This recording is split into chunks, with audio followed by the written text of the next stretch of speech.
People, Deluded, I'm back again. Thank you for tuning back in and that. Obviously, it's the morning. Let me just swirl my porridge so it doesn't get clumpy. But Arsenal fans, we never switch off. Now, Spurs later on will play against Ajax in the Champions League. Spurs have done their thing. Yes, they've had wobbles and stuff, but they look to be getting further, and it's been a good season for Tottenham. Liverpool, historic rivals of Arsenal. I know the only thing going against Liverpool, the only criticism of Liverpool is that they're in the same league as Manchester City, or they would have wrapped up the league and gained a lot of plaudits. They've been superb this season, domestically and in Europe. I mean, a semi-final and second in the league, that's very good for Klopp to build upon. Obviously, to end up trophyless might hurt because they've been so good, but they've ran it to the wire. And you've obviously got other teams advancing and doing their thing, while Arsenal is at a standstill / possibly declining. In fact, not possibly, it's a fact. We're stagnating, possibly slowly walking into the abyss. I'm saying possibly because I'm trying to protect what little brand I have in terms of the wording I use. But yeah, to put it nicely, it's over. And I personally believe, people, apologies why I just go on Arsenal.com, away from just obviously as Arsenal fans, we want world-class players. We, as any fan would, we want world-class players. You want top bracket players. You want quality players. You want players that make the difference. Like me, I want players that are not sometimes-ish. There's players I love in this side, players I think are not good enough, but they're all good when the sun's shining, or some are good at home and some are poor away. Some are good against the bottom six. Some are better against the top six, but not better against general sides. Sometimes this stuff. I want players who are not sometimes-ish. You lot know there's players in this side that I love dearly, but there's players that we've sat here for years and said you need to build teams around them. If they could have a fast strike, or if you could have a defence and all of these sort of things, we'd get the best out of them. And I think a lot of that is true. But I just want players throughout all positions. Rain, sleet, sun, 4-4-2, 4-2-3-1. You're getting a certain level of output, because I do believe in building around players and playing to strengths, but to a degree, if you need all of that, are you really a top bracket player? Top players, in my opinion, of course there's systems and tactics that help them thrive, but 9 times out of 10, any game, any environment, any position within reason, they do their thing. Arsenal players, regardless, I'm at the point now, there's no point talking about the defensive mistakes, the inability to win games, the inability to go out there and get a result, having seen other teams' results. It's just for me, they're just not fit to wear the shirt now. Arsenal, we have to come to grips with it now. I would love to be winning titles, but we're a far cry away from the Arsenal. Probably stop being a football club, the Arsenal of my dreams in 2006 to a degree. But this is not the same Arsenal. This is, what was I even gonna say? This ain't the same sort of Arsenal back then, but in terms of competing for trophies, it's not even the Arsenal in terms that gets consistent top 4. In my opinion, I've had to accept Arsenal at best are a cup side now. You have to hope for the FA Cup runs, possibly the Europa League, because we're going backwards as teams advance in the face of Spurs didn't spend any money, but great togetherness, and you're seeing a real maturity of their side. It remains to be seen if they can keep that side together and elevate, but it's exciting times. Liverpool, obviously I still don't think Van Dijk is worth 75 million on the basis of, I don't think Kylian Mbappe is worth 200 or so. I've made this point before. The only player I feel that is worth them mad fees was Cristiano Ronaldo, because he was 80 million at the time. It wasn't like Van Dijk come in with Alisson and build upon it, or Mbappe paying for his potential. Do you get what I'm saying? But Van Dijk, away from his transfer fee, identifying players, getting them, provided they've dot the I's and crossed the T's and done their analysis stuff, seeing players that they can go out there and advance them and take them to the next level. Brought in Van Dijk, brought in Alisson. Robertson's now coming to a role of his own. Hong Kong players like Trent Arnold. Away from that, it doesn't matter if it's Liverpool or Wolves or Watford, just playing for the manager, being galvanised. Our players haven't got it. Our players aren't fit to wear the shirt. A majority of them are not fit to wear the shirt. It's that real. If they didn't get top 4 in other circumstances, I'd let them off, to be fair with you. Nobody, including myself, thought we was getting top 4 in the summer, people, before the start of the season. Honey and green tea, people, my throat. But nobody thought we was going to do that. We found ourselves in a position, and for me, is it the end of the world we didn't get top 4? Yes and no. It's the end of the world because not many people expected us to. So it's not really the end of the world, ironically. But for me, it is. It doesn't... Apologies, people. It doesn't matter if you're league winners, if you're trying to win the league, fighting relegation, trying to qualify for Europa or Champions League, cup run, whatever. You have a goal in mind and you have to see it through to the end. We found ourselves in the top 4 position, in 4th position, 3rd position, whatever at a time. And we went through good form just in the sake of having a goal, seeing it through to the end, applying yourself every training session, every match, remaining concentrated. It hasn't been there. It hasn't. We can't escape the facts. It hasn't been there. These players are, sadly, they're toothless. They're not fit to wear the shirts, and a lot of them are playing to have careers in the top flight in any division, any of the top 5 European divisions, let alone Arsenal Football Club, in my opinion, because they've really shown themselves, man. They're really not fit enough to wear the shirt. They can hide behind occasionally. They're lovely winning, and you know when we win and the sun's shining, people, we score some goals, we do some great things. But the majority of these players are sometimes ish. They're not on it when the going gets tough. They can't manufacture heart. Whether it's players that have come through the academy, brought in, or been here for years, collectively, 9 times out of 10 these players bottle it. There's no way around it. We can't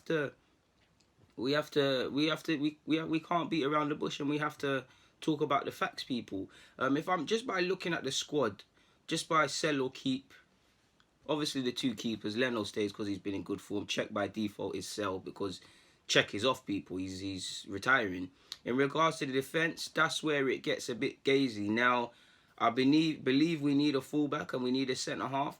The issue is we need to get players off the book because players are on inflated wages. The issue also is how much can our money stretch? Because if I'm Unai Emery, first and foremost, I'm trying to bring in a top bracket centre-half or a centre-half of better quality than what we have.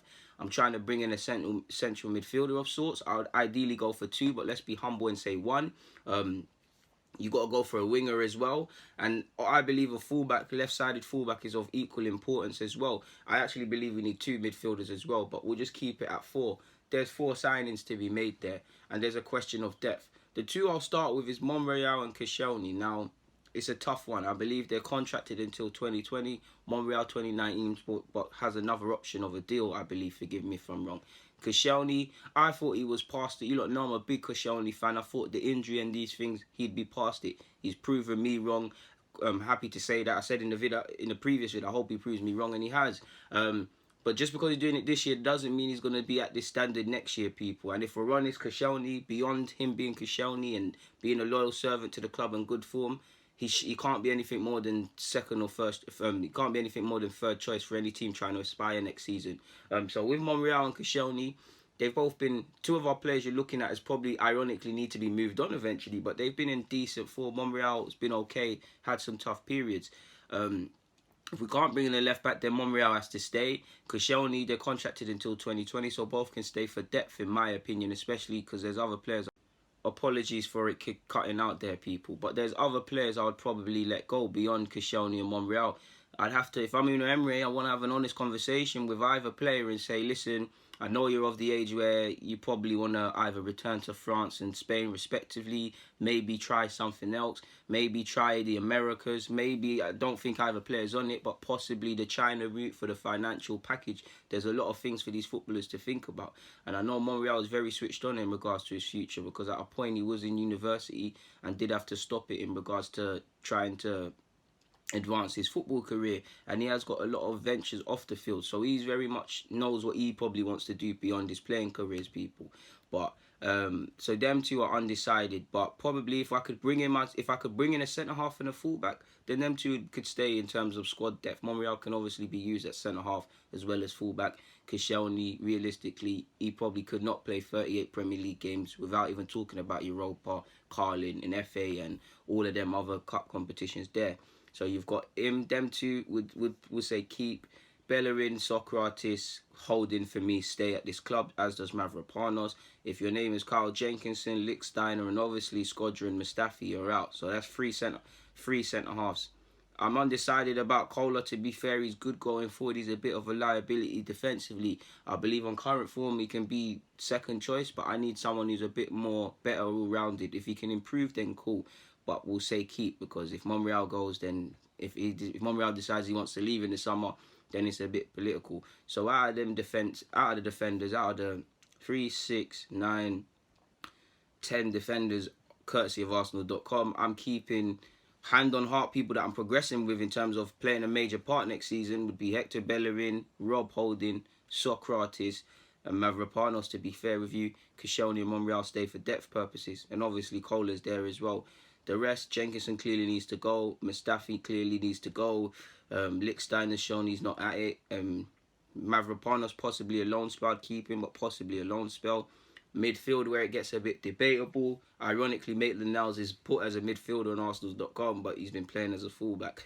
It's difficult. By default, Ramsey's gone. Now, if Unai Emery wants to tear up the whole thing and start again, then cool. But I think it is very naive, people. As much as you might want all of them to go, and myself included, in if Mkhitaryan, Aaron Ramsey's already gone, but Mkhitaryan, Aaron Ramsey, Mesut Ozil, possibly one more departure, would be a bit light in midfield. Like, if I'm just looking at this, people, Ramsey's gone, Mkhitaryan's linked with a move, that's 2 players, right? 2, Ozil 3, we'd all probably move on El Nene, that's 4. Suarez is confirmed, he's going back to his, well, at least on paper for now, he's going back to Barcelona. So that's 5. That would leave us with, that would only leave us with Maitland-Niles, Torreira, Xhaka and Guendouzi as our midfield options. Now that's 4 midfielders, but it does look a bit light. Maitland-Niles hasn't been given a chance. Xhaka divides opinion and probably could be moved on as well by some.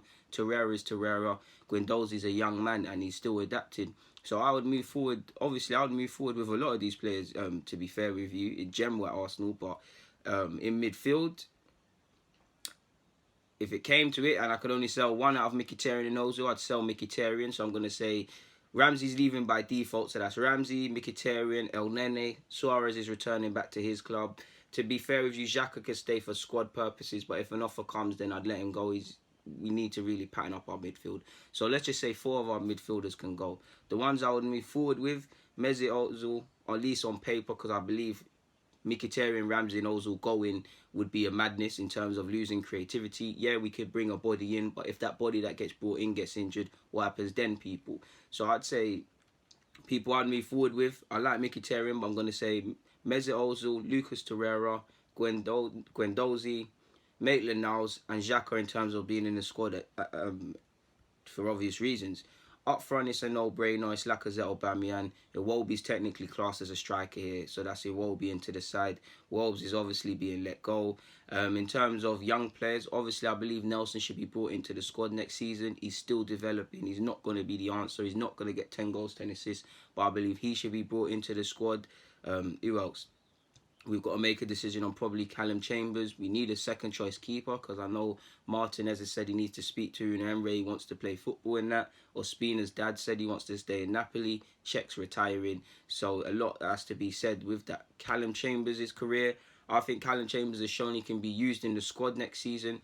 But if I'm him, obviously I don't think he can get another top 6 move, but you want to go and play week in, week out, similar to what you've been doing at Fulham. So it's a question only he can answer and his team can answer. But in regards to the players progressing, there's not many I'd progress with. So let's just summarise it. I'd say Leno, I'm just going to say the names. Leno, Bellerin, Socrates, Rob Holding, Mavropanos, Kola by default, Koscielny and Monreal for squad purposes. In midfield, Mesut Ozil just about because of Ramsey leaving and Mkhitaryan, between both of them needing to go. I'd pick Ozil to stay. So I'm going to say Mesut Ozil, Lucas Torreira. If you know all of them play, there's not one player really apart from Torreira and Guendouzi, in my opinion, that I'll cry if they leave. But if not even them, to be fair, not one player I'm going to cry about. But in terms of midfield, Mesut Ozil, Maitland-Niles, Lucas Torreira, Guendouzi, Xhaka in terms of squad depth, and at least until we get another midfielder in.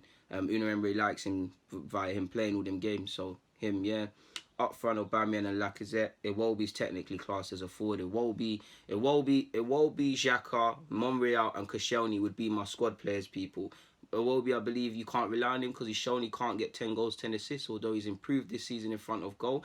But he can be used in the squad. I feel Xhaka, I wouldn't start as much as he started under Arsene Wenger and Unai Emery if I was his manager, or if I could bring in targets, but I could use him in the squad. Koscielny and Monreal I've already alluded to, and things like that. There's a debate to be had to give Welbs a new contract. Personally, if we really need to start afresh and free up wages and all of these things, then he has to go, for me, people. But I'm sure you've all got different opinions, and on that note, I'm going to keep it moving.